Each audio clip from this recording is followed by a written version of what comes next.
Welcome everyone to Trend Micro Talks. I am your host, Erin Tomie, and today we're talking to a trender in business development with a focus in cyber insurance, Vince Kearns.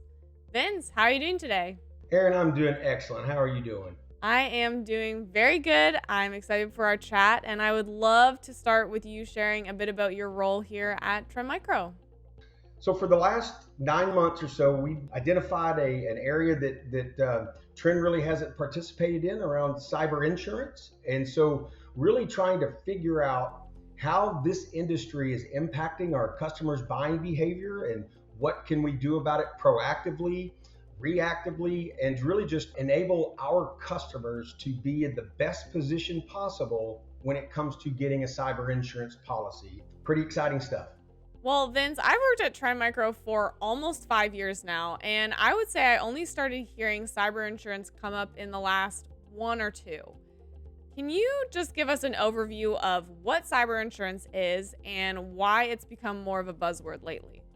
Great question, Aaron. So, why, what is cyber insurance? It is for our customers. I consider it the final leg of risk mitigation. Just buying a security solution like Trend is a way of mitigating risk, right? And they mitigate risk through other insurance policies. But getting a cyber policy is that final leg of risk mitigation in case something bad happens to them, and that policy will, in sometimes, allow them to stay in business. But for the most part, it covers the costs associated with the breach that is. Some of them are expected, some of them are unexpected, and those range from paying the actual ransom to working with PR firms to make their reputation better. Of course, legal costs. So a cyber policy will allow the C-suite at our customers feel comfortable that if all heck breaks loose, then they're going to be covered. There is no, as we know, there's no silver bullets. Our software is awesome, but we don't say that we're the end all be all, and things can happen. And if they do, a cyber insurance policy is something that a lot of customers are using for that, again, last leg of risk mitigation. The reason you haven't heard about it until the last couple of years is pretty straightforward. This, about 10 years ago, insurance companies were selling policies to their customers, and they go, wow, we could add cyber over here and collect a bunch more money. It's exactly what happened. And everybody was happy. The customers were happy that their risk was mitigated. The insurance carriers and brokers were happy they were selling a bunch. And then boom, 2019 hit. And the ransomware in 2019 and 2020 really changed the dynamics of the cyber insurance industry.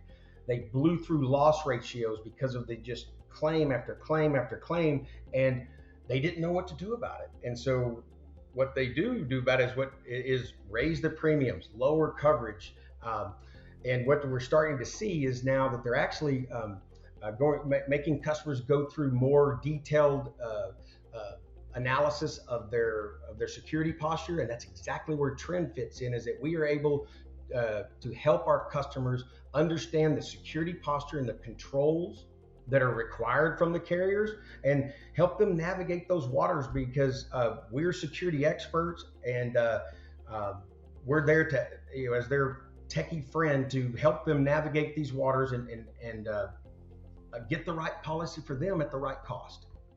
Then something I've heard you speak about before, even just in the last month, is how particular those questionnaires can be when organizations are trying to apply for cyber insurance and saying no to a question on, do you have this security solution? If the customer says no, even if they might be working on it or maybe they have something close, even just that one simple no will shut the door with that insurance company, and they'll have to move on to trying to find coverage elsewhere. Without really any chance of, improving their posture to go with that insurance coverage. So I know that it's important for organizations to understand exactly what their cybersecurity solutions do, and like you've said, how to communicate that to the insurance company so that they can get the coverage they need at the price that's right for them. You mentioned the applications, and if a customer does check no on that, but they are able to communicate a maturity level with their underwriter. So here's my security posture.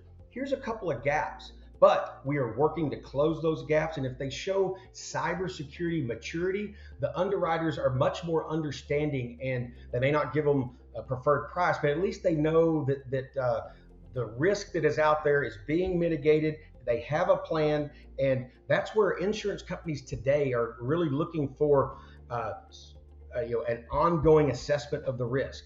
In the past, they used to do the risk assessment at the time of renewal or getting the policy, and then they wouldn't address it again for a year.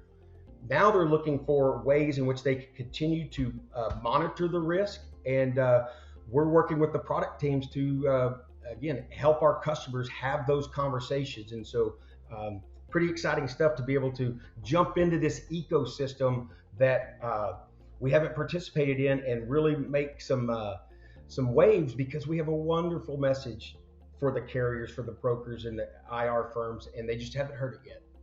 Vince, it sounds like you have a lot of exciting work coming up in the rest of the year. I really appreciate you coming on to Trend Micro Talks and sharing this information about cyber insurance with us. I hope you have a wonderful rest of your day. You too. Thanks.